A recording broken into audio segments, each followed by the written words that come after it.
ನ್ಯೂಸ್ಗೆ ಸ್ವಾಗತ. ನಾನು ಪೃಥ್ವಿರಾಜ್ ಹಾರನಹಳ್ಳಿ. ಎಂಬಿ ಪಾಟೀಲ್ ಮತ್ತು ಅಶ್ವಥ್ ನಾರಾಯಣ ಭೇಟಿ ಸಸ್ಪೆನ್ಸ್ ನ ವಿಚಾರಕ್ಕೆ ಸಂಬಂಧಪಟ್ಟಂತೆ ಈ ಸುದ್ದಿಯನ್ನ ಮೊದಲು ಬ್ರೇಕ್ ಮಾಡಿತ್ತು ನ್ಯೂಸ್ 18 ಕನ್ನಡ.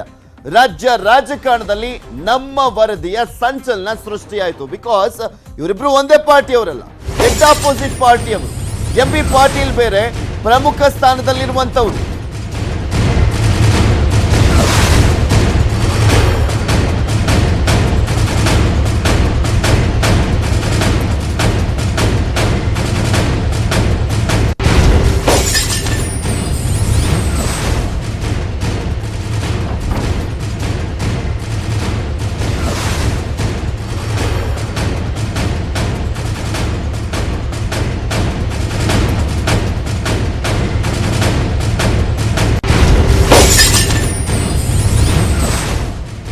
ಎಂಬಿ ಪಾಟೀಲ್ ಮತ್ತೆ ಅಶ್ವಥ್ ನಾರಾಯಣ ಭೇಟಿಯ ಸಸ್ಪೆನ್ಸ್ ವಿಚಾರ ಸಾಕಷ್ಟು ಕುತೂಹಲ ಕೆಡಮಾಡಿಕೊಟ್ಟಿದ್ದಂತ ವಿಚಾರ ಮೊದಲು ಬ್ರೇಕ್ ಮಾಡಿತ್ತು ನ್ಯೂಸ್ 18 ಕನ್ನಡ.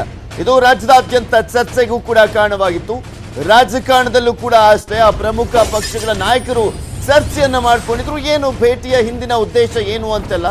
ಭೇಟಿ ವಿಚಾರದ ಕುರಿತು ಡಿ.ಕೆ. ಶಿವಕುಮಾರ್ ಕೂಡ ವ್ಯಂಗ್ಯವಾಡಿದ್ರು. ಭೇಟಿ ತಳ್ಳಿ ಹಾಕಿದ್ದಾರೆ ಎಂಬಿ ಪಾಟೀಲ್ ಅವರು. ಎಂಬಿ ಪಾಟೀಲ್ ಅವರು ಆ ಭೇಟಿಯ ವಿಚಾರಕ್ಕೆ ಸಂಬಂಧಪಟ್ಟಂತೆ ಇಲ್ಲ, ಭೇಟಿ ಆಗಿಲ್ಲ ಅಂತ ಹೇಳಿದ್ರು. ಡಿ.ಕೆ. ವಿರುದ್ಧ ಗುಡುಗಿದ್ರು ಅಶ್ವಥ್ ನಾರಾಯಣ, ಉನ್ನತ ಶಿಕ್ಷಣ ಸಚಿವ. ಇದೇ ವಿಚಾರಕ್ಕೆ ಸಂಬಂಧಪಟ್ಟಂತೆ ಡಿ.ಕೆ. ಶಿವಕುಮಾರ್ ಅವರು ವ್ಯಂಗ್ಯ ಕೂಡ ಆಡಿದ್ರು. ಅದಾದ್ಮೇಲೆ ರಿಯಾಕ್ಷನ್ ಕೊಟ್ಟಂತ ಅಶ್ವಥ್ ನಾರಾಯಣ ಅವರು ಆಕ್ರೋಶವನ್ನ ಹೊರಹಾಕಿದ್ರು. ಡಿ.ಕೆ. ಶಿವಕುಮಾರ್ ಅವರ ವಿರುದ್ಧ ವಾಗ್ದಾಳಿಯನ್ನೇ ನಡೆಸಿದ್ರು ಭೇಟಿಯ ವಿಚಾರಕ್ಕೆ ಸಂಬಂಧಪಟ್ಟಂತೆ.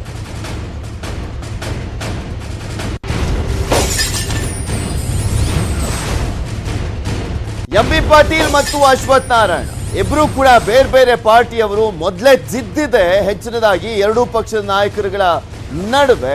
ಇಂತಹ ಸಂದರ್ಭದಲ್ಲಿ ಅಶ್ವಥ್ ನಾರಾಯಣ ವಿರುದ್ಧ ಕಾಂಗ್ರೆಸ್ ನಾಯಕರೆಲ್ಲರೂ ಕೂಡ ಮುಗಿಬಿದ್ದಿದ್ರು. ಅದರಲ್ಲೂ PSI ನೇಮಕಾತಿ ಅಕ್ರಮದ ವಿಚಾರ ಆಗಿರ್ಬೋದು, ಮತ್ತು ಒಂದ್ ಕಡೆ ಅಸಿಸ್ಟೆಂಟ್ ಪ್ರೊಫೆಸರ್ ನೇಮಕಾತಿ ವಿಚಾರಕ್ಕೆ ಸಂಬಂಧಪಟ್ಟಂತಾನೆ ಆಗಿರ್ಬೋದು, ಅಶ್ವಥ್ ನಾರಾಯಣ ಅವರ ಕೈವಾಡ ಇದೆ ಅಂತ ಕಾಂಗ್ರೆಸ್ ನಾಯಕರು ಆರೋಪ ಮಾಡ್ತಾ ಇರುವಂತ ಸಂದರ್ಭದಲ್ಲೇ ಎಂಬಿ ಪಾಟೀಲ್ ಅವರನ್ನ ಅಶ್ವಥ್ ನಾರಾಯಣ ಹೋಗಿ ಭೇಟಿಯಾದಂತ ವಿಚಾರ ಸಹಜವಾಗಿ ಕುತೂಹಲಕ್ಕೆ ಎಡೆ ಮಾಡಿಕೊಟ್ಟಿತ್ತು. ಈ ಭೇಟಿಯ ವಿಚಾರಕ್ಕೆ ಸಂಬಂಧಪಟ್ಟಂತೆ ಎಂಬಿ ಪಾಟೀಲ್ ಅವರು ಕೂಡ ಹೇಳಿದ್ರು, ಇಲ್ಲ ಭೇಟಿ ಆಗಿಲ್ಲ, ಅವರು ಮತ್ತೆ ನಮ್ಮ ಮಕ್ಕಳು ತುಂಬಾ ಕ್ಲೋಸ್ ಫ್ರೆಂಡ್ಸು, ನಾನು ಕೂಡ ಹಿರಿಯ ನಾಯಕ, ಅವರು ಕೂಡ ಹಿರಿಯ ನಾಯಕ ರಾಜಕೀಯದಲ್ಲಿ, ಏನು ಭೇಟಿ ಆಗಬಾರ್ದು ಅಂತೇನಿಲ್ಲ, ಬಟ್ ಭೇಟಿ ಆಗಿಲ್ಲ ಅಂತ ಒಂದು ಸ್ಪಷ್ಟನೆಯನ್ನ ಕೊಟ್ಟಿದ್ರು. ಅದಾದ್ಮೇಲೆ ಅಶ್ವಥ್ ನಾರಾಯಣ ಕೂಡ ಸ್ಪಷ್ಟನೆ ಕೊಟ್ಟರು, ನಾವು ಭೇಟಿ ಆಗಿಲ್ಲ ಅಂತ.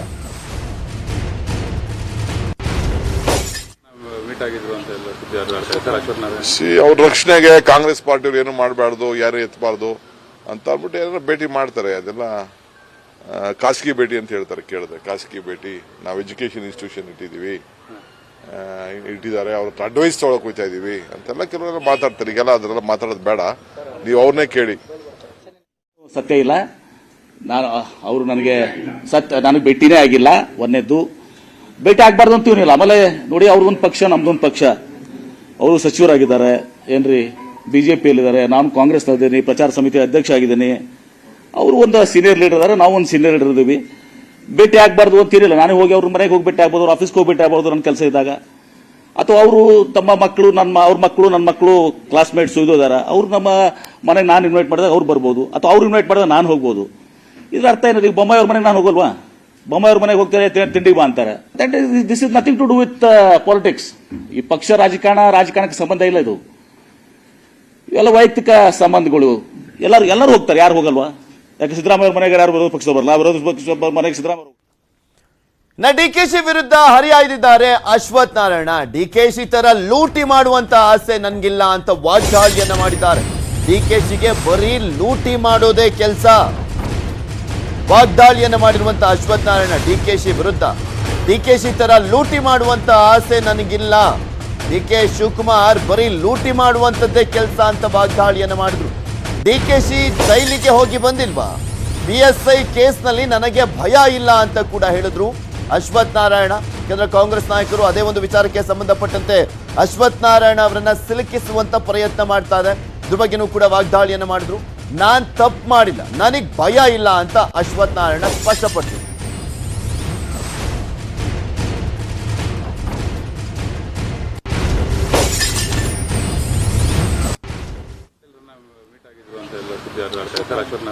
ಅವ್ರ ರಕ್ಷಣೆಗೆ ಕಾಂಗ್ರೆಸ್ ಪಾರ್ಟಿಯವ್ರು ಏನು ಮಾಡಬಾರ್ದು, ಯಾರು ಎತ್ತಬಾರ್ದು ಅಂತ ಅಂದ್ಬಿಟ್ಟು ಏನಾದ್ರು ಭೇಟಿ ಮಾಡ್ತಾರೆ. ಅದೆಲ್ಲ ಖಾಸಗಿ ಭೇಟಿ ಅಂತ ಹೇಳ್ತಾರೆ. ಕೇಳಿದೆ ಖಾಸಗಿ ಭೇಟಿ, ನಾವು ಎಜುಕೇಶನ್ ಇನ್ಸ್ಟಿಟ್ಯೂಷನ್ ಇಟ್ಟಿದ್ದಾರೆ, ಅವ್ರ ಹತ್ರ ಅಡ್ವೈಸ್ ತೊಗೊಳಕ್ ಹೋಗ್ತಾ ಇದೀವಿ ಅಂತೆಲ್ಲ ಕೆಲವೆಲ್ಲ ಮಾತಾಡ್ತಾರೆ. ಈಗೆಲ್ಲ ಅದರೆಲ್ಲ ಮಾತಾಡೋದು ಬೇಡ, ನೀವು ಅವ್ರನ್ನೇ ಕೇಳಿ. ಸಂಪೂರ್ಣವಾಗಿ ಸುಳ್ಳು. ಅವ್ರನ್ನೇನು ಭೇಟಿ ಆಗೋಂಥ ಅವಶ್ಯಕತೆ ನನಗೇನಿಲ್ಲ. ಸ್ನೇಹಿತರು, ಹಾಗಾಗಿ ಇವತ್ತೇನು ನಾನು ಭೇಟಿ ಆಗಿಲ್ಲ. ಭೇಟಿ ಆಗ್ಬೇಕಂತ ಆಗ್ತೀವಿ. ಇವ್ರನ್ನ ಕೇಳ ನಾವು ಭೇಟಿ ಆಗ್ಬೇಕು. ನಾನು ಬಿಜೆಪಿ ಮತ್ತೆ ಟಾರ್ಗೆಟ್ ಮಾಡುತ್ತೆ ನನ್ನ. ಸ್ವಾಮಿ, ಅವ್ರ ಟಾರ್ಗೆಟ್ ಏನಲ್ಲ, ಅದೊಂದು ಜೈಲು ಹಕ್ಕಿ. ಈಗೆಲ್ಲ ಒಂದು ಬೇಲ್ನಲ್ಲಿ ಆಚೆ ಬಂದಿದೆ. ಅವರು ಮಾಡಿರುವಂಥ ಒಂದು ಕರ್ಮಕಾಂಡಗಳಿಗೆ ಪರ್ಮನೆಂಟ್ ಆಗಿರೋ ಜಾಗ ಯಾವುದು ಅಂದರೆ ಅವರಿಗೆ ತಿಹಾರ್ ಜೈಲು. ಕರ್ನಾಟಕದ ಮೊದಲನೇ ವ್ಯಕ್ತಿ, ನಮಗೆಲ್ಲ ಗೌರವ ಹೆಚ್ಚಿಸೋ ರೀತಿಯಲ್ಲಿ ಮೊದಲನೇ ವ್ಯಕ್ತಿ ತಿಹಾರ್ ಜೈಲಿಗೆ ಹೋಗಿರೋದು. ಗಮನಿಸ್ತಾ ಇದ್ದೀರಲ್ಲ, ಇಲ್ಲಿ PSI ನೇಮಕಾತಿ ಅಕ್ರಮದ ವಿಚಾರಕ್ಕೆ ಸಂಬಂಧಪಟ್ಟಂತೆ ಮೊದಲನೇದಾಗಿ ಅಶ್ವಥ್ ನಾರಾಯಣ ಅವರ ವಿರುದ್ಧ ಆರೋಪ ಶುರುವಾದ ಸಂದರ್ಭದಲ್ಲಿ ಕಾಂಗ್ರೆಸ್ ವರ್ಸಸ್ ಅಶ್ವಥ್ ನಾರಾಯಣ ಇದ್ದಿದ್ದಂತಹ ಒಂದು ವಾಗ್ದಾಳಿಗಳು ಹೋಗ್ತಾ ಹೋಗ್ತಾ DK ಶಿವಕುಮಾರ್ ಅವರ ಎಂಟ್ರಿಯಿಂದ ವೈಯಕ್ತಿಕ ದ್ವೇಷಕ್ಕೆ ಇಳಿತು. ಈಗ DK ಶಿವಕುಮಾರ್ ವರ್ಸಸ್ ಅಶ್ವಥ್ ನಾರಾಯಣ ನಡುವೆ ನೇರ ವಾಗ್ದಾಳಿ ನಡೀತಾ ಇದೆ. ಅದನ್ನ ಗಮನಿಸ್ತಾ ಇದ್ದೀರಾ. ಇದ್ರ ಬಗ್ಗೆ ಮತ್ತಷ್ಟು ಡೀಟೇಲ್ಸ್ ಅನ್ನ ನೀಡ್ತಾರೆ ನಮ್ಮ ಪ್ರತಿನಿಧಿ ಅನಿಲ್ ಬಾಸೂರ್. ನೇರ ಸಂಪರ್ಕದಲ್ಲಿ ಜಾಯ್ನ್ ಆಗ್ತಾ ಇದ್ದಾರೆ. ಅನಿಲ್ ಬಾಸೂರ್, ಆಲ್ರೆಡಿ ಕಾಂಗ್ರೆಸ್ ಪಕ್ಷದವರು ಪ್ರಮುಖವಾಗಿ ಅಶ್ವಥ್ ನಾರಾಯಣ ಅವರನ್ನ PSI ನೇಮಕಾತಿ ಅಕ್ರಮದ ವಿಚಾರಕ್ಕೆ ಸಂಬಂಧಪಟ್ಟಂತೆ ಸಿಲುಕಿಸುವಂತ ಪ್ರಯತ್ನ ಮಾಡಿದ್ರು. ಅದಾದ್ಮೇಲೆ ನಿನ್ನೆ ಹೋಗ್ಬಿಟ್ಟು MB ಪಾಟೀಲ್ ಅವರನ್ನ ಭೇಟಿಯಾಗಿದ್ದಾರೆ ಅನ್ನುವಂಥದ್ದು ಕೂಡ ಸಹಜವಾಗಿ ಸಂಚಲನವನ್ನ ಸೃಷ್ಟಿ ಮಾಡಿತ್ತು. ಅಶ್ವಥ್ ನಾರಾಯಣ ಅವರು ಭೇಟಿ ಮಾಡಿದಂತ ವಿಚಾರ ಈಗ ವೈಯಕ್ತಿಕ ದ್ವೇಷ ಯಾವ ರೀತಿ ಇನ್ನಷ್ಟು ಜಾಸ್ತಿ ಆಗ್ತಾ ಹೋಗ್ತಾ ಇದೆ, ಕಂದಕ ಸೃಷ್ಟಿ ಮಾಡ್ತಾ ಇದೆ ಈ ವಿಚಾರದಲ್ಲಿ ಅಂತ.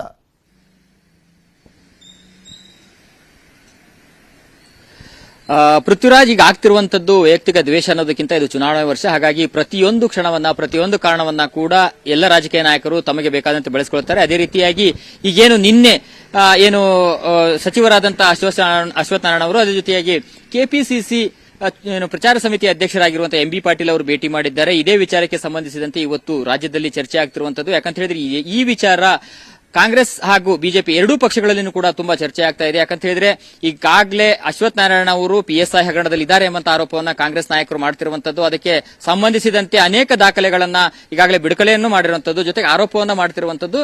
ಮತ್ತು ಅಶ್ವಥ್ ನಾರಾಯಣ ಅವರು ರಾಜೀನಾಮೆಯನ್ನ ಕೊಡಬೇಕೆಂಬಂತ ಬೇಡಿಕೆಯನ್ನು ಇಟ್ಕೊಂಡು ಈಗಾಗಲೇ ಮಾಜಿ ಸಚಿವರಾದ ಕಾಂಗ್ರೆಸ್ ನಾಯಕ ಪ್ರಿಯಾಂಕ ಖರ್ಗೆ ಅವರು ದಾಖಲೆಗಳನ್ನ ಬಿಡುಗಡೆ ಮಾಡೋದು, ಜೊತೆಗೆ ಏನಂತ ಹೇಳಿದ್ರೆ ಅನೇಕ ಆರೋಪಗಳನ್ನ ಕೂಡ ಮಾಡಿದ್ದಾರೆ. ಹೀಗಾಗಿ ಒಂದು ಕಡೆಗೆ PSI ಹಗರಣದ ಕುರಿತಂತೆ, ಅಂದ್ರೆ ನೇಮಕಾತಿ ಹಗರಣದ ಕುರಿತಂತೆ CID ತನಿಖೆ ನಡೀತಾ ಇದೆ. ಮತ್ತೊಂದು ಕಡೆಗೆ ರಾಜಕೀಯ ನಾಯಕರ ಆರೋಪ ಪ್ರತ್ಯಾರೋಪಗಳು ಈಗಾಗಲೇ ಬಹಳಷ್ಟು ಹೆಚ್ಚಾಗ್ತಾ ಇದೆ ಅಂತ ಹೇಳ್ಬೋದು. ಇದೇ ಸಂದರ್ಭದಲ್ಲಿ ಏನು ನಿನ್ನೆ ಏನು ಕೆಪಿಸಿಸಿ ಪ್ರಚಾರ ಸಮಿತಿ ಅಧ್ಯಕ್ಷ MB ಪಾಟೀಲ್ ಅವರನ್ನ ಸಚಿವ ಅಶ್ವಥ್ ನಾರಾಯಣ ಅವರು ಭೇಟಿಯಾಗಿದ್ದಾರೆ ಎಂಬಂತ ಮಾಹಿತಿ ಬರ್ತಾ ಇದೆ. ನಮಗೆ ಬಂದಿರುವಂತಹ ಖಚಿತ ಮಾಹಿತಿ ಮತ್ತು ನಮಗೆ ಬಂದಿರುವಂತಹ ಸೋರ್ಸ್ ಕೂಡ ಅದನ್ನ ಹೇಳ್ತಾ ಇದೆ. ಯಾಕಂತ ಹೇಳಿದ್ರೆ ಸುದ್ದಿ ಮೂಲವನ್ನ ನಾವು ಬಿಟ್ಕೊಡೋದಿಲ್ಲ, ಆದ್ರೆ ನಿನ್ನೆ ಭೇಟಿಯಾಗಿರೋದು ನಿಜ ಎಂಬಂತ ಹೇಳಿಕೆಯನ್ನ ಮತ್ತೆ ಏನ್ ಕಾರಣಕ್ಕೆ ಅಂತ ಅನಿಲ್, ಏನ್ ಕಾರಣಕ್ಕೋಸ್ಕರ ಭೇಟಿಯಾಗಿದ್ದಾರೆ ಅಂತ ಅನ್ಸುತ್ತೆ? ಈಗಾಗಲೇ ಇದೇ ವಿಚಾರದ ಕುರಿತಂತೆ ಕೆಪಿಸಿಸಿ ಅಧ್ಯಕ್ಷ DK ಶಿವಕುಮಾರ್ ಅವರು ಹೇಳಿದ್ದಾರೆ, ಭೇಟಿ ಮಾಡಿದ್ದಲ್ಲಿ ಯಾಕಂತ ಹೇಳಿದ್ರೆ ಈಗಾಗಲೇ ರಕ್ಷಣೆಗೋಸ್ಕರ ಭೇಟಿಯನ್ನ ಮಾಡಿದ್ದಾರೆ. ಬಂದು ಈಗಾಗಲೇ ಕಾಂಗ್ರೆಸ್ ಏನು ಆರೋಪ ಮಾಡ್ತಾ ಇದೆ, ಇದರಿಂದ ರಕ್ಷಣೆ ಪಡೆಯುವುದಕ್ಕಾಗಿ ಅಶ್ವಥ್ ನಾರಾಯಣ ಅವರು ಬಂದು MB ಪಾಟೀಲ್ ಅವರನ್ನ ಭೇಟಿ ಮಾಡಿದ್ದಾರೆ ಎಂಬಂತ ಹೇಳಿಕೆಯನ್ನ ಈಗಾಗಲೇ ಕೆಪಿಸಿಸಿ ಅಧ್ಯಕ್ಷ DK ಶಿವಕುಮಾರ್ ಅವರು ಕೊಟ್ಟಿರಬಹುದು. ಬಹುತೇಕವಾಗಿ ಇದೇ ವಿಚಾರಕ್ಕೆ ಭೇಟಿ ಮಾಡಿದ್ದಾರೆ ಎಂಬಂತ ಚರ್ಚೆ ಬಿಜೆಪಿ ಹಾಗೂ ಕಾಂಗ್ರೆಸ್ ಎರಡೂ ರಾಜಕೀಯ ಸಂದರ್ಭದಲ್ಲಿ ಇಂಥ ಅವಕಾಶಗಳನ್ನ, ಈ ರೀತಿಯಾದಂತ ಅಸ್ತ್ರವನ್ನೇ ಹುಡುಕ್ತಾ ಇರುವಂತ ಕಾಂಗ್ರೆಸ್ MB ಪಾಟೀಲ್ ಅವರ ಮುಖಾಂತರ ಅಶ್ವಥ್ ನಾರಾಯಣ ಅವರು ಈ ರೀತಿಯಾಗಿ ಪ್ಲಾನ್ ಮಾಡ್ತಾರೆ ಅಂತ ನಂಬೋದಾದ್ರೆ ಹೇಗ್ ಸಾಧ್ಯ ಆಗತ್ತೆ ಅಂತ. ನಿಜಕ್ಕೂ MB ಪಾಟೀಲ್ ಅವರು ಬೇಡ, ಇವ್ರ ವಿಚಾರಕ್ಕೆ ಸಂಬಂಧಪಟ್ಟಂತೆ ಮಾತಾಡೋದು ಬೇಡ ಅನ್ನುವ ರೀತಿಯಲ್ಲಿ ಕನ್ವಿನ್ಸ್ ಮಾಡ್ಲಿಕ್ಕೆ ಸಾಧ್ಯ ಇದೆಯಾ? ಅದರಲ್ಲೂ ಘಟಾನುಘಟಿ ನಾಯಕರು ಸಿದ್ದರಾಮಯ್ಯನವರು ಮತ್ತೆ DK ಶಿವಕುಮಾರ್ ಅವರು.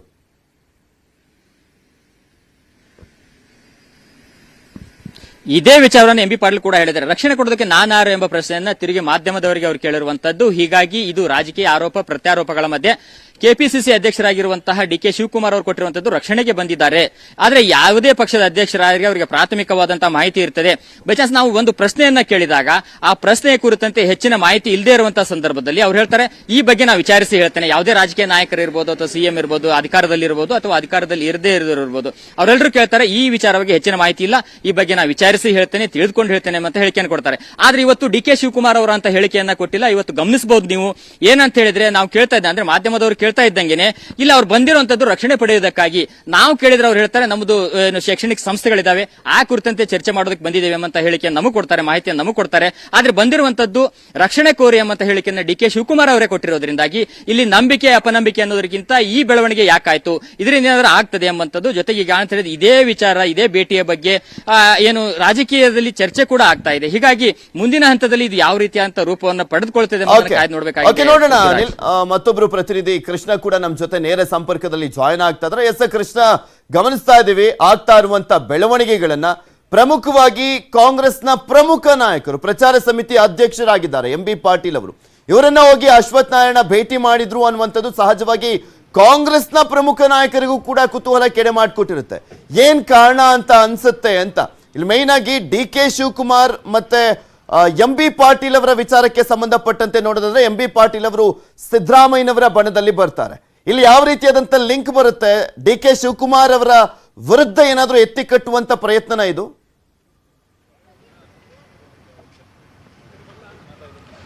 ಖಂಡಿತವಾಗ್ಲೂ ಪೃಥ್ವಿರಾಜ್, ಮುಖ್ಯವಾಗಿ ಈಗಾಗಲೇ ಏನು ಸದ್ದು ಮಾಡ್ತಿರುವಂತದ್ದು ರಾಮನಗರ ರಾಜಕೀಯ ವಿಚಾರವಾಗಿ. ಎಲ್ಲೊಂದ್ ಕಡೆ ಏನು DK ಶಿವಕುಮಾರ್ ಬ್ರದರ್ಸ್ ವಿರುದ್ಧವಾಗಿ ಏನು ಅಶ್ವತ್ಥನಾರಾಯಣ ತೊಡೆ ತಟ್ಟಿದ್ರು, ಅದಾದ್ಮೇಲೆ ಒಂದು ರೀತಿ PS ಅಕ್ರಮ ಹೊರಗಡೆ ಬಂದಿರುವಂತದ್ದು. ಮತ್ತೆ ಈ PS ಅಕ್ರಮದ ಮುಖಾಂತರವಾಗಿ DK ಶಿವಕುಮಾರ್ ಅವರು ಅಶ್ವತ್ಥನಾರಾಯಣ ಮೇಲೆ ಒಂದಲ್ಲ ಒಂದು ಆರೋಪವನ್ನ ಮಾಡ್ತಿದ್ದಾರೆ.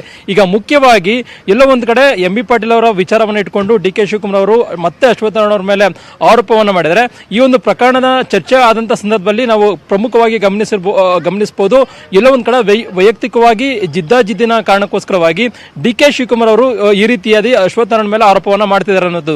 ಮತ್ತೆ ಮುಖ್ಯವಾಗಿ ಅಶ್ವತ್ಥನಾರಾಯಣ ಅವರು ಇವತ್ತು MB ಪಾಟೀಲ್ ಅವರನ್ನ ಭೇಟಿ ಮಾಡಿದ್ದಾರೆ ಅನ್ನೋದು.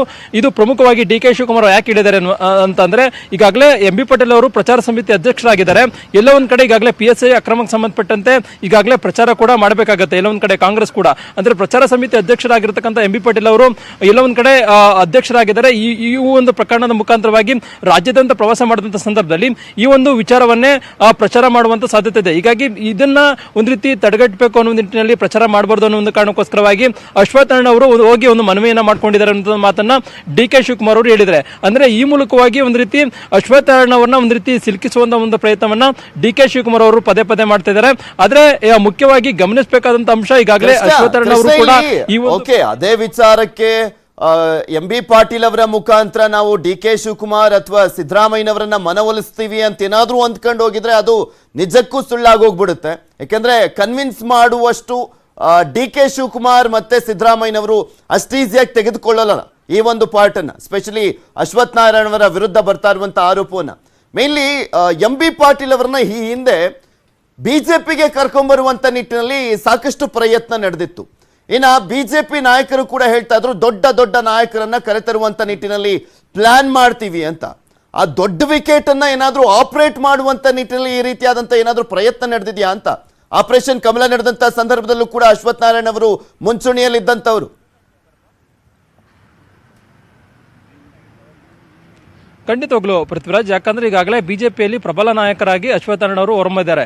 ಆದ್ರೆ ಮುಖ್ಯವಾಗಿ ಈಗ ನೀವು ಹೇಳ್ದಂಗೆ ಎಲ್ಲೊಂದ್ ಕಡೆ ಆಪರೇಷನ್ ಮಾಡೋದಕ್ಕೂ ಕೂಡ ಏನು ಅಶ್ವತ್ಥನಾರಾಯಣ ಅವರು MB ಪಾಟೀಲ್ ಅವರನ್ನ ಮುಂದಾಗಿದ್ದಾರೆ ಅನ್ನೋದು ಕೂಡ ಆ ಒಂದು ಮಾತನ್ನು ಕೂಡ ನಾವು ತಳ್ಳಿ ಹಾಕುವಂತಿಲ್ಲ. ಯಾಕಂದ್ರೆ ಈಗ ಚುನಾವಣಾ ಸಂದರ್ಭ ಅಂತ ಒಂದು ಕಾರಣಕ್ಕೋಸ್ಕರವಾಗಿ ಈ ರೀತಿಯಾದಂತಹ ಪ್ರಯತ್ನವನ್ನ ಮಾಡಿರ್ಬೋದು.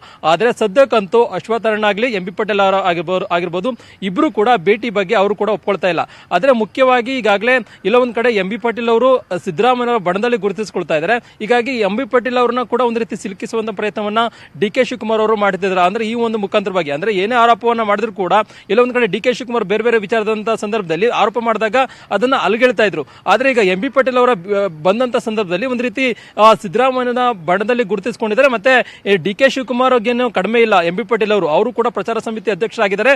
ಮತ್ತೆ ಹಿಂದೆ ಕಾಂಗ್ರೆಸ್ ಪಕ್ಷದ ಅಧ್ಯಕ್ಷರಾಗ್ತಾರೆ ಅನ್ನೋದು ಕೂಡ MB ಪಾಟೀಲ್ ಅವರು ಕೇಳಿ ಬರ್ತಾ ಇತ್ತು. ಹೀಗಾಗಿ ಎಲ್ಲೊಂದ್ ಕಡೆ ಅವ್ರನ್ನ ಸಿಲುಕಿಸುವಂತ ಪ್ರಯತ್ನವನ್ನ DK ಶಿವಕುಮಾರ್ ಮಾಡ್ತಾರೆ ಅನ್ನೋದು ಕೂಡ ಕಾಂಗ್ರೆಸ್ ವಲಯದಲ್ಲಿ ಕೇಳಿ ಬರ್ತಾ ಇದ್ದಾವೆ. ಯಾಕಂದ್ರೆ ಒಬ್ಬ ನಾಯಕ ಬಿಜೆಪಿ ನಾಯಕರಾಗಿರ್ತಕ್ಕಂಥ ಪ್ರಭಾವಿ ನಾಯಕರಾಗಿರ್ತಕ್ಕಂಥವ್ರು ತಮ್ಮ ಪಕ್ಷದ ನಾಯಕರನ್ನ ಭೇಟಿ ಮಾಡಿ ಮಾತನಾಡಿದ್ದಾರೆ ಅನ್ನುವಂಥದ್ದು ಒಂದ್ ರೀತಿ ಅದನ್ನ ಬೇರೆ ಬೇರೆ ವಿಚಾರವಾಗಿ ವೈಯಕ್ತಿಕವಾಗಿರ್ಬೋದು ಮತ್ತೆ ಬೇರೆ ಬೇರೆ ವಿಚಾರವಾಗಿ ಚರ್ಚೆ ಮಾಡಿರ್ಬೋದು ಅನ್ನೋದು ಮಾತನ್ನ DK ಶಿವಕುಮಾರ್ ಅವರು ಹೇಳ್ಬೋದಾಗಿತ್ತು. ಆದ್ರೆ ನೇರವಾಗಿ ಹೇಳಿದ್ದಾರೆ. ಎಲ್ಲ ಒಂದ್ ಕಡೆ ಅಂದ್ರೆ ಒಂದ್ ರೀತಿ ರಾಜಕೀಯವಾಗಿ ಬಚಾವ್ ಮಾಡುವಂತ ನಿಟ್ಟಿನಲ್ಲಿ ಈ ರೀತಿಯಾಗಿ ಅಶ್ವತ್ಥನಾರಾಯಣ ಅವರು ಅಂಗಲಾಚಿದ್ದಾರೆ MB ಪಾಟೀಲ್ ಅವರ ಬಳಿ ಅನ್ನೋ ಮಾತನ್ನ DK ಶಿವಕುಮಾರ್ ಹೇಳಿದ್ದಾರೆ. ಒಂದ್ ರೀತಿ ಅಶ್ವತ್ಥನಾರಾಯಣ ಮುಖಾಂತರವಾಗಿ ಒಂದ್ ರೀತಿ MB ಪಾಟೀಲ್ ಕೂಡ ಒಂದ್ ರೀತಿ ಮುಜುಗರ ತರುವಂತದ್ದು, ಮತ್ತೆ ಮುಖ್ಯವಾಗಿ ಅಶ್ವತ್ಥನಾರಾಯಣ ಮೇಲೆ ಪದೇ ಪದೇ ರೀತಿಯಾದಂತಹ ಹೇಳಿಕೆಯನ್ನು ಕೊಡೋದ್ರ ಮೂಲಕವಾಗಿ ಒಂದು ರೀತಿ ವೈಯಕ್ತಿಕವಾಗಿ ಜಿದ್ದನ್ನ ಸಾಧಿಸಿದ್ರ ಅನ್ನೋದು ಕೂಡ ಸಾಕಷ್ಟು ಚರ್ಚೆ ಆಗ್ತಾ ಇದೆ. ಆದ್ರೆ ಈ ಭೇಟಿ ಬಗ್ಗೆ ಅಶ್ವತ್ಥನಾರಾಯಣ ಆಗಿರ್ಬೋದು, ಎಂ ಬಿ ಪಾಟೀಲ್ ಅವರು ಕೂಡ ಇದುವರೆಗೂ ಕೂಡ ಒಪ್ಕೊಳ್ಳೋದಕ್ಕೆ ಮುಂದಾಗ್ತಾ ಇಲ್ಲ. Prithviraj, okay, thank you Krishna ಹಾಗೆ ಅನಿಲ್ ನಿಮ್ಮೆಲ್ಲ ಕಂಪ್ಲೀಟ್ ಡೀಟೇಲ್ಸ್ಗಾಗಿ. ಮತ್ತಷ್ಟು ಸುದ್ದಿಯನ್ನು ನಿಮ್ಮ ಮುಂದೆ ಇಡ್ತಾ ಹೋಗ್ತೀನಿ, ಆದ್ರೆ ಅದಕ್ಕೂ ಮುಂಚೆ ಒಂದು ಸ್ಮಾಲ್ ಬ್ರೇಕ್.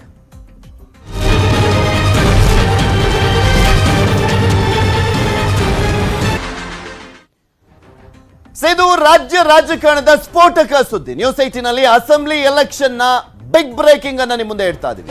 ಕಾಂಗ್ರೆಸ್ ಜೆಡಿಎಸ್ಗೆ ಶಾಕ್ ಕೊಡ್ತಾ ಇದೆಯಾ ಬಿಜೆಪಿ ಅನ್ನುವಂತ ಪ್ರಶ್ನೆ ಕೂಡ ಎದ್ದಿದೆ. ಯಾವ ರೀತಿಯಾಗಿ ಶಾಕು, ಯಾವ ಕಾರಣಕ್ಕೋಸ್ಕರ ಶಾಕು ಅಂತ ಗಮನಿಸೋದಾದ್ರೆ ಅಸೆಂಬ್ಲಿ ಎಲೆಕ್ಷನ್ ಶಾಕ್. ಅದು ಅಸೆಂಬ್ಲಿ ಎಲೆಕ್ಷನ್ ಅನ್ನ ಅವಧಿ ಪೂರ್ವವಾಗಿ ನಡೆಸುವಂತ ವಿಚಾರಕ್ಕೆ ಸಂಬಂಧಪಟ್ಟಂತೆ ಚಿಂತನೆ ನಡೀತಾ ಇದೆ ಅನ್ನುವಂಥದ್ದು. ರಾಜ್ಯದಲ್ಲಿ ಅವಧಿ ಪೂರ್ವ ಅಸೆಂಬ್ಲಿ ಎಲೆಕ್ಷನ್ ನಡೆಯುತ್ತಾ ಅನ್ನುವಂಥ ಪ್ರಶ್ನೆ ಎದ್ದಿದೆ. ಈಗ ಗುಜರಾತ್ ಜೊತೆ ಕರ್ನಾಟಕ ಅಸೆಂಬ್ಲಿ ಎಲೆಕ್ಷನ್ ಫಿಕ್ಸ್ ಆಗುತ್ತಾ? ಗುಜರಾತ್ ಎಲೆಕ್ಷನ್ ಇದೆ ನವೆಂಬರ್-ಡಿಸೆಂಬರ್ ನಲ್ಲಿ. ಆ ಟೈಮ್ ನಲ್ಲಿ ಕರ್ನಾಟಕ ಎಲೆಕ್ಷನ್ ಅನ್ನ ಕೂಡ ನಡೆಸುವಂತ ನಿಟ್ಟಿನಲ್ಲಿ ಪ್ಲಾನ್ ಮಾಡಲಾಗ್ತಾ ಇದೆ ಅಂತ ಕೇಳಲಾಗ್ತಾ ಇರುವಂತದ್ದು. ಬಿಜೆಪಿ ಮತ್ತೆ ಕಾಂಗ್ರೆಸ್ ಎರಡು ಪಕ್ಷದವರು ಕೂಡ ಸರ್ವೆ ಮಾಡ್ತಾ ಇದ್ದಾರೆ. ಆಯೋಗದ ಮಹಾ ಪ್ಲಾನ್ ಏನು ಅನ್ನುವಂಥ ಪ್ರಶ್ನೆ ಕೂಡ ಎದ್ದಿರುವಂತದ್ದು. ಅವಧಿ ಪೂರ್ವ ಎಲೆಕ್ಷನ್ಗೆ ಕೇಂದ್ರ ಚುನಾವಣಾ ಆಯೋಗ ರೆಡಿನಾ ಹಾಗಾದ್ರೆ ಅನ್ನುವಂಥ ಪ್ರಶ್ನೆ ಬರುತ್ತೆ. ಇಲ್ಲಿ ಸರ್ಕಾರ ಏನಾದ್ರೂ ನಿರ್ಧಾರ ಮಾಡಿ ನಾವು ಎಲೆಕ್ಷನ್ ಫೇಸ್ ಮಾಡ್ತೀವಿ ಅಂತ ಸರ್ಕಾರ ವಿಸರ್ಜನೆ ಮಾಡಿದ್ದೆ ಆದ್ರೆ ಮಾಡಲೇಬೇಕಾಗುತ್ತೆ, ಆ ಅನಿವಾರ್ಯತೆ ಬರುತ್ತೆ. ರಾಜ್ಯದ ಹಿರಿಯ ಶ್ರೇಣಿ KS ಅಧಿಕಾರಿಗಳಿಗೆ ತರಬೇತಿ ಶುರುವಾಗಿದೆ. ನವದೆಹಲಿಯಲ್ಲಿ ನಿನ್ನೆಯಿಂದಲೇ 5 ದಿನಗಳ ತರಬೇತಿಯನ್ನ ಕೂಡ ಆರಂಭ ಮಾಡಲಾಗಿರುವಂಥದ್ದು. ಸರ್ಕಾರ ಅವಧಿ ಪೂರ್ವ ಚುನಾವಣೆಗೆ ಹೋದ್ರೆ ತಯಾರಿಯನ್ನ ಮಾಡಿಕೊಳ್ಳುವಂತ ನಿಟ್ಟಿನಲ್ಲಿ KS ಆಫೀಸರ್ಸ್ಗಳನ್ನ ಕೂಡ ರೆಡಿ ಮಾಡಲಾಗ್ತಾ ಇದೆ. ಈಗಲೇ ಚುನಾವಣಾ ತಯಾರಿಯನ್ನ ಆರಂಭಿಸ್ತಾ ಆಯೋಗ ಅನ್ನುವಂಥ ಪ್ರಶ್ನೆ ಯಾವ ಕ್ಷಣದಲ್ಲಿ ಬಂದರೂ ಕೂಡ ನಾವಂತೂ ರೆಡಿಯಾಗಿದ್ದೇವೆ ಅನ್ನುವಂಥ ಮೆಸೇಜ್ ಅನ್ನ ಆಯೋಗ ಅಂತೂ ಕೊಡ್ತಾ ಇದೆ.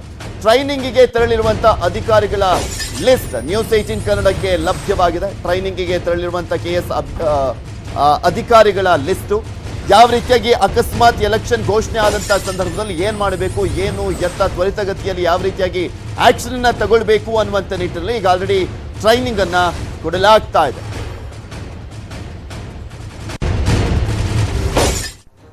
ಎಲೆಕ್ಷನ್ ನಡೆಸೋಕೆ ಸರ್ವೆ ನಡೆಸ್ತಾ ಇದೆ ಬಿಜೆಪಿ ಮತ್ತೆ ಕಾಂಗ್ರೆಸ್. ರಾಜ್ಯದಾದ್ಯಂತ ಪ್ರವಾಸವನ್ನ ಮಾಡ್ತಾ ಇದ್ದಾರೆ. HD ಕುಮಾರಸ್ವಾಮಿ ಅವರು ಕೂಡ ದಿಢೀರ್ ಎಂದು ಫುಲ್ ಆಕ್ಟಿವ್ ಆಗಿದ್ದಾರೆ. CM ಬೊಮ್ಮಾಯಿ ಅವರು ಕೂಡ, ಬೊಮ್ಮಾಯಿ ಕೂಡ ಫುಲ್ ಆಕ್ಟಿವ್ ಆಗಿ ನೋಡ್ತಾ ಇದ್ದೀರಲ್ಲ.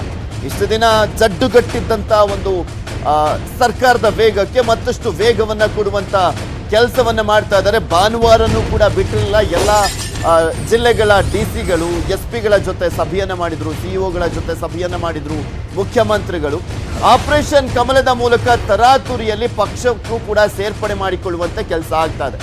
ಸರ್ಕಾರದಿಂದ IAS, IPS, KS ಅಧಿಕಾರಿಗಳ ಭಾರಿ ವರ್ಗಾವಣೆ ಕೂಡ ನಡೀತಾ ಇರುವಂಥದ್ದು. ಮೊನ್ನೆ ಕೂಡ ಗಮನಿಸಿದ್ರೆ ನೀವು ಯಾವ ರೀತಿಯಾಗಿ ಚೇಂಜಸ್ ಆಯಿತು. ಸುಮಾರು 17 ಜನ IAS ಅಧಿಕಾರಿಗಳನ್ನೆಲ್ಲ ಚೇಂಜ್ ಮಾಡಲಾಯಿತು. ಇಲಾಖಾವಾರು ಬಜೆಟ್ ಅನುಷ್ಠಾನಕ್ಕೂ ಕೂಡ CM ಸಭೆ ಮೇಲೆ ಸಭೆಯನ್ನ ಮಾಡ್ತಾ ಇದ್ದಾರೆ. ಇದು ಸಹಜವಾಗಿ ಒಂದು ಅನುಮಾನವನ್ನ ಕೂಡ ಮೂಡಿಸುತ್ತೆ. ಯಾಕೆಂದ್ರೆ ಇಷ್ಟು ದಿನ ಸೈಲೆಂಟ್ ಆಗಿದ್ದಂಥವ್ರು ಒಂದೇ ಸಲ ಎದ್ಬಿಟ್ಟು ಆಕ್ಟಿವ್ ಆಗಿರುವಂತ ಹಿನ್ನೆಲೆಯಲ್ಲಿ ಸಹಜವಾಗಿ ನೆಕ್ಸ್ಟ್ ಎಲೆಕ್ಷನ್ಗೋಸ್ಕರ ಬೇಗ ರೆಡಿ ಆಗ್ತಾ ಇದಾರ ಅಂತ ಹೈಕಮಾಂಡ್ ಒಪ್ದಿದ್ರು ತಯಾರಿಯನ್ನ ಮಾಡ್ಕೊಂತ ಇದ್ದಾರೆ. CM ಅವಧಿಗೂ ಮೊದಲೇ ಎಲೆಕ್ಷನ್ ಬಗ್ಗೆ HDK ಕೂಡ ಭವಿಷ್ಯವನ್ನ ನುಡಿದಿದ್ರು.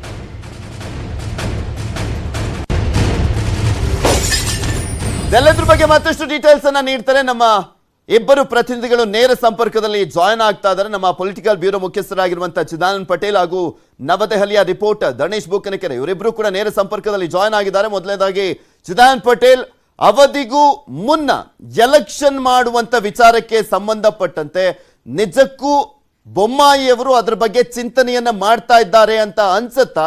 ಯಾಕೆಂದ್ರೆ ಅವ್ರು ಎಷ್ಟು ದಿನ ಇರ್ತೀನೋ ಅಷ್ಟು ದಿನ ಮುಖ್ಯಮಂತ್ರಿ ಆಗಿದ್ರೆ ಸಾಕಪ್ಪ ಅನ್ನುವ ರೀತಿಯಲ್ಲೂ ಕೂಡ ಚಿಂತೆ ಮಾಡ್ತಾ ಇದ್ದಾರೆ. ಅದರಲ್ಲೇ ಮುಳುಗೋಗ್ಬಿಟ್ಟಿದ್ದಾರೆ ಅನ್ನುವಂತ ಮಾತುಗಳು ಕೂಡ ಕೇಳಿ ಬರ್ತಾ ಇತ್ತು. ಪೃಥ್ವಿರಾಜ್ ಆರ್ನಳ್ಳಿ, ಅವಧಿಗೂ ಮುಂಚೆ ಚುನಾವಣೆ ನಡೆಸುವ ಸಂಬಂಧಪಟ್ಟ ಹಾಗೆ ಆ ತರದ ಒಂದು ಮುನ್ಸೂಚನೆ ಕಾಣ್ತಾ ಇರುವಂತದ್ದು. ಪ್ರಮುಖವಾಗಿ ಮುನ್ಸೂಚನೆ ಕಾಣ್ಲಿಕ್ಕೆ ಬಿಜೆಪಿ ಹೈಕಮಾಂಡ್ ಅವಧಿಗೂ ಮುಂಚೆ ಚುನಾವಣೆ ನಡೆಸಿದ್ರೆ ರಾಜ್ಯದಲ್ಲಿ ಮತ್ತೆ ಅಧಿಕಾರಕ್ಕೆ ಬರ್ಬೋದಾ ಎಂಬ ಒಂದು ಸರ್ವೆಯನ್ನು ಕೂಡ ಮಾಡ್ತಿರುವಂತದ್ದು. ಅಂದ್ರೆ ಇವತ್ತು ಚುನಾವಣೆ ನಡೆದ್ರೆ ರಾಜ್ಯದಲ್ಲಿ ಬಿಜೆಪಿ ಎಷ್ಟು ಸೀಟ್ ಬರುತ್ತೆ, ಕಾಂಗ್ರೆಸ್ ಎಷ್ಟು ಸೀಟ್ ಬರುತ್ತೆ, ಜೆಡಿಎಸ್ ಎಷ್ಟು ಸೀಟ್ ಬರುತ್ತೆ ಅಂತ ಹೇಳಿ 3 ಬೇರೆ ಬೇರೆ ಸಂಸ್ಥೆಗಳ ಮುಖಾಂತರ ಒಂದು ಕಡೆ ಸರ್ವೆ ಮಾಡ್ತಿರುವಂತದ್ದು. ಮತ್ತೊಂದು ಕಡೆ ಅವಧಿಗೂ ಮುಂಚೆ ಚುನಾವಣೆ ನಡೆದ್ರೆ ಬಿಜೆಪಿಗೆ ಅವಕಾಶ ಆಗುತ್ತಾ ಅನ್ನೋ ಒಂದು ಕೂಡ ಚರ್ಚೆ ನಡೀತಿರುವಂತದ್ದು. ಯಾಕಂತ ಹೇಳಿದ್ರೆ ಈಗಾಗಲೇ ಎಲ್ಲ ಒಂದ್ ಕಡೆ ಸರ್ಕಾರದಲ್ಲಿ 40% ಕಮಿಷನ್ ಇರ್ಬೋದು, PSI ನೇಮಕಾತಿ ಹಗರಣಗಳಿರ್ಬೋದು, ಇವೆಲ್ಲವೂ ಕೂಡ ಸರ್ಕಾರದ ಇಮೇಜ್ಗೆ ಬಹಳಷ್ಟು ಡ್ಯಾಮೇಜ್ ಮಾಡಿದೆ. ಆ ಮುಖಾಂತರ ಪಕ್ಷಕ್ಕೂ ಕೂಡ ಅತಿ ದೊಡ್ಡ ಹೊಡೆತವನ್ನು ಕೂಡ ಕೊಟ್ಟಿರುವಂತದ್ದು. ಮತ್ತು ಬಸವರಾಜ ಬೊಮ್ಮಾಯಿ ಅವರು ಕೂಡ ಸರ್ಕಾರ ರಚನೆ ಆದಾಗಿನಿಂದ ಇವತ್ತಿನವರು ಕೂಡ ಟೇಕಪ್ ಆಗಿಲ್ಲ ಅನ್ನೋ ಒಂದು ಗಂಭೀರ ಆರೋಪ ಕೂಡ ಕೇಳಿ ಬರ್ತಿರುವಂತದ್ದು. ಸರ್ಕಾರದಲ್ಲಿ ಅನೇಕ ಸಚಿವರುಗಳ ವಿಚಾರದಲ್ಲೂ ಕೂಡ ಭ್ರಷ್ಟಾಚಾರದ ಗಂಭೀರ ಆರೋಪ ಕೇಳಿ ಬಂದಿರುವಂತದ್ದು. ಅದರಲ್ಲಿ ಇತ್ತೀಚೆಗಷ್ಟೇ IT-BT ಸಚಿವ ಡಾಕ್ಟರ್ ಅಶ್ವಥ್ ನಾರಾಯಣ ಅವರ ಹೆಸರು ಕೂಡ ತಳುಕು ಹಾಕೊಂಡಿರುವಂತದ್ದು. ಎಲ್ಲ ಒಂದ್ ಕಡೆ ಗುತ್ತಿಗೆದಾರ ಸಂತೋಷ್ ಪಾಟೀಲ್ ಆತ್ಮಹತ್ಯೆ ಪ್ರಕರಣದಿಂದ ಸಚಿವರಾಗಿದ್ದ ಈಶ್ವರಪ್ಪ ತಲೆದಂಡ ಆಯ್ತು. ಇದು ಎಲ್ಲ ಒಂದ್ ಕಡೆ ಪಕ್ಷಕ್ಕೆ ಮುಜುಗರ ಆಗಿರುವಂತದ್ದು. ಹಾಗಾಗಿ ಎಲ್ಲ ಒಂದ್ ಕಡೆ ಇಂಥ ಸಂದಿಗ್ಧ ಸಂದರ್ಭದಲ್ಲಿ ಕೂಡ ಸರ್ಕಾರವನ್ನು ನಡೆಸ್ತಿರ್ತಕ್ಕಂಥ ಬಸವರಾಜ ಬೊಮ್ಮಾಯಿ ಅವರು ಕೂಡ ತನ್ನದೇ ಆದ ಇಮೇಜ್ ಬೇಕಾಗಿದೆ. ಮತ್ತು ಎಲ್ಲ ಒಂದ್ ಕಡೆ ಮತ ಬ್ಯಾಂಕ್ ಅನ್ನ ತಂದು ಕೊಡ್ತಕ್ಕಂಥ ಆ ಕೆಪಾಸಿಟಿ ಬಸವರಾಜ ಬೊಮ್ಮಾಯಿ ಅವರಿಗೆ ಇಲ್ಲ ಅನ್ನೋ ಸತ್ಯ ಕೂಡ ಬಿಜೆಪಿ ಹೈಕಮಾಂಡ್ಗೆ ಅರಿವಿಗೆ ಬಂದಿರುವಂತದ್ದು. ಹಾಗಾಗಿ ಎಲ್ಲ ಒಂದ್ ಕಡೆ ಬಿಜೆಪಿ ಹೈಕಮಾಂಡ್ ಒಂದು ಸೂಕ್ಷ್ಮತೆ ಒಂದು ಸೂಚನೆಯನ್ನು ಕೊಟ್ಟಿರತಕ್ಕಂಥದ್ದು. ಇದೇ ಕಾರಣಕ್ಕಾಗಿ ನಾವು ಅವಧಿಗೂ ಮುಂಚೆ ಚುನಾವಣೆಗೆ ಹೋಗುವ ಸಾಧ್ಯತೆ ಇದೆ. ಹಾಗಾಗಿ ತಾವು ಚುರುಕಾಗಿ ಫಾಸ್ಟ್ ಆಗಿ ಅಡ್ಮಿನಿಸ್ಟ್ರೇಷನ್ ಕಂಟ್ರೋಲ್ ತೆಗೆದುಕೊಳ್ಳಿ ಮತ್ತು ಜನಪರ ಕಾರ್ಯಕ್ರಮಗಳನ್ನ ಮಾಡಿ, ಆಜಾನ್ ಇರ್ಬೋದು ಅಥವಾ ಹಲಾಲ್ ಇರ್ಬೋದು, ಈ ರೀತಿ ಭಾವನಾತ್ಮಕ ವಿಚಾರಗಳ ಮುಖಾಂತರ ಚುನಾವಣೆಗೆ ಹೋಗ್ಲಿಕ್ಕೆ ಕಷ್ಟ. ಹಾಗಾಗಿ ತಾವು ಅಭಿವೃದ್ಧಿಯತ್ತ ಗಮನ ಕೊಡಬೇಕಂತ ಸೂಚನೆಯನ್ನು ಕೊಟ್ಟಿರುವಂತದ್ದು. ಇದರ ಬೆನ್ನಲ್ಲೇ ಕೇಂದ್ರ ಚುನಾವಣಾ ಆಯೋಗ ಅಚ್ಚರಿಯ ರೀತಿಯಲ್ಲಿ ಈಗಾಗಲೇ 1 ವರ್ಷ ಮುಂಚೆ ಚುನಾವಣೆ ಇದ್ರೂ ಕೂಡ ಈಗ ತಯಾರಿ ನಡೆಸ್ತಿರುವಂತದ್ದು. ರಾಜ್ಯದ ಹಿರಿಯ ಶ್ರೇಣಿಯ 47 KS ಅಧಿಕಾರಿಗಳಿಗೆ ನಿನ್ನೆಯಿಂದ ಅವರಿಗೆ ಚುನಾವಣಾ ಮಾಸ್ಟರ್ ತರಬೇತಿದಾರಾಗಿ ಚುನಾವಣಾ ಪ್ರಕ್ರಿಯೆ ಸಂಬಂಧಪಟ್ಟಾಗೆ ಅವರಿಗೆ ತರಬೇತಿಯನ್ನ ಕೊಡ್ತಿರುವಂತದ್ದು ಪೃಥ್ವಿರಾಜ್. ಚಿರಾಗ್ ಪಟೇಲ್ ಮತ್ತಷ್ಟು ಮಾಹಿತಿಯನ್ನ ಧರಣೇಶ್ ಬೂಕನಕೆರೆ ಕೂಡ ಇದ್ದಾರೆ, ಅವರಿಂದನೂ ಕೂಡ ಪಡ್ಕೊಳ್ತೀನಿ. ಎಸ್ ಧರಣೇಶ್, ಉತ್ತರ ಪ್ರದೇಶ ಚುನಾವಣೆ ಒಂದು ಎಕ್ಸಾಂಪಲ್ ಆಗಿ ತೆಗೆದುಕೊಳ್ಳೋದಾದ್ರೆ ಪ್ರಧಾನಮಂತ್ರಿ ಅವರ ಮುಖವನ್ನ ಕೂಡ ಇಟ್ಕೊಂಡು ಫೇಸ್ ಅನ್ನ ಅಲ್ಲಿ ಮಾಡಿದ್ರು ಎಲೆಕ್ಷನ್ ಅನ್ನ. ಆದ್ರೆ ಮೇನ್ ಆಗಿ ಯೋಗಿ ಅವರ ಆಡಳಿತ ತುಂಬಾ ಇಂಪ್ರೆಸ್ ಮಾಡಿತ್ತು ಅಲ್ಲಿನ ಜನರನ್ನ. ಬಟ್ ನಮ್ಮ ರಾಜ್ಯದ ವಿಚಾರಕ್ಕೆ ಸಂಬಂಧಪಟ್ಟಂತೆ ಕಂಪೇರ್ ಮಾಡಿ ನೋಡೋದಾದ್ರೆ ಬೊಮ್ಮಾಯಿ ಅವರ ಫೇಸ್ ಅನ್ನ ಇಟ್ಕೊಂಡು ಗೆಲ್ಲುವಂತ ಎಷ್ಟರ ಮಟ್ಟಿಗೆ ಸಾಧ್ಯ ಆಗುತ್ತೆ ಅನ್ನುವಂಥ ಪ್ರಶ್ನೆ ಚಿಂತನೆ ಅಂತೂ ಇದ್ದೇ ಇದೆ. ಅದರಲ್ಲೂ ಸ್ಪೆಷಲಿ ಬಿಜೆಪಿ ನಾಯಕರಲ್ಲೇ ಚರ್ಚೆ ಇರುವಂಥದ್ದು. ಮಾತಾಡಿಸ್ತೀನಿ ಧರಣೇಶ್, ಒಂದು ಬ್ರೇಕಿಂಗ್ ನ್ಯೂಸ್ ಬರ್ತಾ ಇದೆ, ನೋಡೋಣ. First breaking news. ಮಂತ್ರಿಯಾಗುವ ಕನಸು ಕಾಣ್ತಿದ್ದಂಥವರಿಗೆ ಶಾಕ್ ಅನ್ನು ನೀಡಲಾಗಿದೆ. ಸಂಪುಟ ವಿಸ್ತರಣೆ ಪುನಾರಚನೆ ಮುಂದೂಡಿಕೆ ಆಗಿರುವಂಥದ್ದು. ಸಂಪುಟ ಪುನರ್ರಚನೆ ಕಸರತ್ತು ಮತ್ತೆ ನೆನೆಗುದಿಗೆ ಬೀಳ್ತಾ ಇದೆ. ಈ ಬಾರಿಯೂ ಕೂಡ ಸಿಎಂ ದೆಹಲಿ ಪ್ರವಾಸ ವಿಫಲವಾಗಿದೆ. ಅಮಿತ್ ಶಾ ನಡ್ಡಾ ಭೇಟಿಯಾಗಿಲ್ಲ ಬೊಮ್ಮಾಯಿ ಅವರು. ಅಮಿತ್ ಶಾ JP ನಡ್ಡಾ ದೆಹಲಿಯಲ್ಲಿಲ್ಲ ಅಂತ ಹೇಳಿದ್ರು. ಹೂಡಿಕೆದಾರರ ಜೊತೆಗೆ ಇಂದು ಸಭೆ ಇದೆ, ಹೂಡಿಕೆದಾರರ ಸಮಾವೇಶಕ್ಕೆ ಆಹ್ವಾನಿಸಲಿಕ್ಕೆ ಬಂದಿದ್ದೇನೆ, ದೆಹಲಿಯಲ್ಲಿ ಸಿಎಂ ಬೊಮ್ಮಾಯಿ ಹೇಳಿಕೆಯನ್ನ ಕೊಟ್ಟಿದ್ದಾರೆ.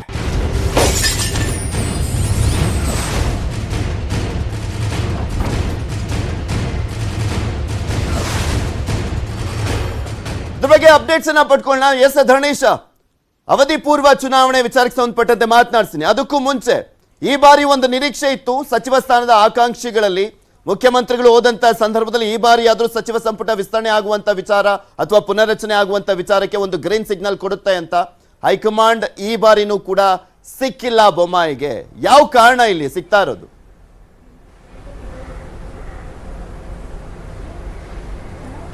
ಪೃಥ್ವಿರಾಜ್ ನೋಡಿ, ಈಗ ನಾವೇ ಒಂದು ಸುದ್ದಿ ಬ್ರೇಕ್ ಮಾಡಿದ್ವಿ. ಏನಂತಂದರೆ ಅವಧಿಗೂ ಪೂರ್ವ ಚುನಾವಣೆ ಆಗಬಹುದು ಕರ್ನಾಟಕದಲ್ಲಿ ಅಂತ. ಅದೇ ಆಗಬೇಕು ಅಂತಂದರೆ BJP ಮುಖ್ಯಮಂತ್ರಿ ಭಾಳ ರೀತಿಯ ತಯಾರಿಯನ್ನು ಮಾಡಿಕೊಳ್ಬೇಕು. ಅದರಲ್ಲಿ ಒಂದು ಸಂಪುಟದ ಪುನರ್ರಚನೆ ಯಾಕೆ ಬೇಕು ಅಂತಂದರೆ ಈಗಷ್ಟೇ ನಮ್ಮ ಡಿಯರ್ ಕಲೀಗ್ ಚಿದಾನಂದ ಪಾಟೀಲ್ ಹೇಳ್ತಾ ಇದ್ರು ಎಷ್ಟೊಂದು ಪ್ರಾಬ್ಲಮ್ ಇದೆ ಸರ್ಕಾರದಲ್ಲಿ, ಯಾವ್ಯಾವ ರೀತಿಯಲ್ಲಿ ಸರ್ಕಾರದ ಇಮೇಜ್ಗೆ ಧಕ್ಕೆಯಾಗಿದೆ ಅಂತೇಳಿ. ಸೀರೀಸ್ ಆಫ್ ಅಕ್ರಮಗಳ ಬಗ್ಗೆ ಚರ್ಚೆ ಆಗ್ತಿದೆ. ಪೊಲಿಟಿಕಲ್ ಅನ್ಸರ್ಟನಿಟಿಯನ್ನು ನಾವು ಕಾಣ್ತಾ ಇದ್ದೀವಿ. ಆಡಳಿತದಲ್ಲಿ ಚುರುಕಿಲ್ಲ ಎನ್ನುವಂಥ ಆರೋಪ ಸ್ವಪಕ್ಷೀಯರಿಂದಲೇ ಕೇಳಿ ಬರ್ತಾ ಇದೆ. ಸೊ ಈ ಎಲ್ಲ ಸಮಸ್ಯೆಗಳಿಗೆ ಏನಾದರೂ ಒಂದು ಪರಿಹಾರ ಅಂತಿದ್ರೆ ಅದು ಸಂಪುಟದ ಪುನರ್ರಚನೆ.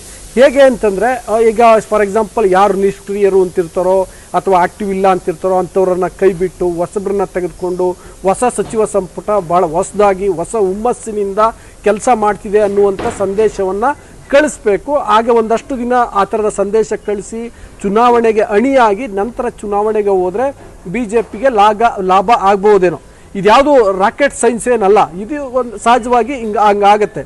ಸೊ ಆದರೆ ಅಲ್ಲಿ ನೋಡ್ತಾ ಇದ್ರೆ ಪ್ರತಿ ಸಲ ಮುಖ್ಯಮಂತ್ರಿ ಬಸವರಾಜ ಬೊಮ್ಮಾಯಿ ದೆಹಲಿಗೆ ಬಂದಾಗಲೂ ಕೂಡ ಇದೇ ಕಾರಣಕ್ಕೆ ಸಂಪುಟದ ಪುನರಚನೆ ಈ ಬಾರಿ ಆದರೂ ಆಗಬಹುದು ಅನ್ನುವಂಥ ನಿರೀಕ್ಷೆಗಳು ಹುಟ್ಕೊಳ್ತವೆ, ಚರ್ಚೆ ಆಗ್ತವೆ ಮಾಧ್ಯಮಗಳಲ್ಲಿ.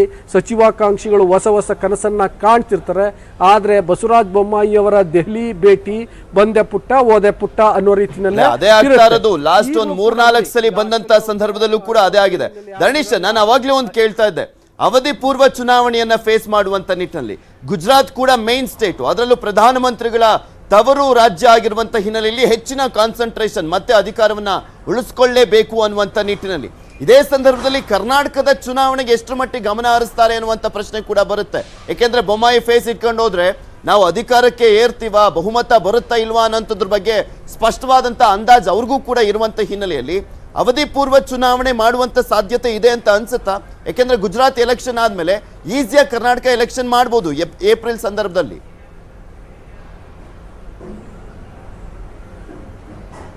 ನೋಡಿ ಪೃಥ್ವಿರಾಜ್, ಹಿಂದೆ 2008ರಿಂದ 2013 ಕರ್ನಾಟಕದಲ್ಲಿ ಬಿಜೆಪಿ ಸರ್ಕಾರ ಇತ್ತಲ್ಲ, ಅವಾಗ ಆಕ್ಚುಲಿ ಇದಕ್ಕಿನ್ನ ಜಾಸ್ತಿ ಅನಿಶ್ಚಿತತೆ ಇದ್ವು, ಜಾಸ್ತಿ ಗೊಂದಲ ಇತ್ತು, ಜಾಸ್ತಿ ಬಂಡಾಯ, ಭಿನ್ನಮತ, ರೆಸಾರ್ಟ್ ರಾಜಕಾರಣ, ಮುಖ್ಯಮಂತ್ರಿಗಳು 3 ಬಾರಿ ಬದಲಾವಣೆ ಇವೆಲ್ಲವೂ ಕೂಡ ಆದವು.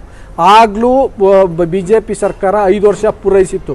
ಸೊ ಅಂಥ ಸಂದರ್ಭದಲ್ಲಿ ಅಂದರೆ ಭಾಳ ಕಷ್ಟ ಇದ್ದಂಥ ಸಂದರ್ಭದಲ್ಲೇ ಅವಧಿಗೆ ಮುನ್ನ ಚುನಾವಣೆಗೆ ಹೋಗದೆ ಇರುವಂಥ ಬಿಜೆಪಿ ಈಗ ಚುನಾವಣೆಗೆ ಹೋಗುತ್ತಾ ಅನ್ನುವಂಥ ಅನುಮಾನ ಇದ್ದೇ ಇದೆ. ಆದರೆ ಯಾವುದಕ್ಕೂ ರೆಡಿ ಇರಬೇಕು ಅನ್ನುವಂಥ ತಯಾರಿಯನ್ನು ಅವರು ಮಾಡ್ಕೊಳ್ತಾ ಇದ್ದಾರೆ. ಈಗ ಫಾರ್ ಎಕ್ಸಾಂಪಲ್ ಆಫೀಸರ್ಸ್ ಯಾಕೆ ಚುನಾವಣಾ ಆಯೋಗ ಆಫೀಸರ್ಸ್ನ ತಯಾರು ಮಾಡ್ತಿದೆ ಅಂತಂದರೆ, ರಾಜಕೀಯವಾಗಿ ಅಂಥದ್ದೊಂದು ಪರಿಸ್ಥಿತಿ ಉದ್ಭವಿಸಿದ್ರೆ ಅದಕ್ಕೆ ನಾವು ಸನ್ನದ್ಧರಾಗಿರಬೇಕು ಅನ್ನುವ ಕಾರಣಕ್ಕೋಸ್ಕರ ಅಧಿಕಾರಿಗಳ ತಯಾರಿ ಈಗ ಆರಂಭ ಆಗಿದೆ. ಬಟ್ ಇನ್ನು ಗುಜರಾತ್ ಚುನಾವಣೆ ಅಫ್ಕೋರ್ಸ್ ಬಿಜೆಪಿಗೆ ಸ್ವಲ್ಪ ಈಸಿ ಅದು, ಆದರೆ ಕರ್ನಾಟಕದ್ದು ಬಹಳ ಕಷ್ಟ.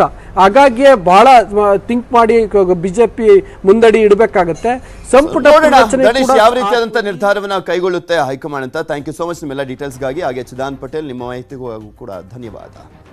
ಮತ್ತಷ್ಟು ಅಪ್ಡೇಟ್ಸ್ಗಳನ್ನ ನಿಮ್ಮ ಮುಂದೆ ಇಡ್ತಾ ಹೋಗ್ತೀನಿ. 3 ಬಿಗ್ ಎಕ್ಸ್ಕ್ಲೂಸಿವ್ ನಿಮ್ಮ ಮುಂದೆ ಇರುತ್ತೆ, ಆದರೆ ಅದಕ್ಕೂ ಮುಂಚೆ ಒಂದು ಸ್ಮಾಲ್ ಬ್ರೇಕ್.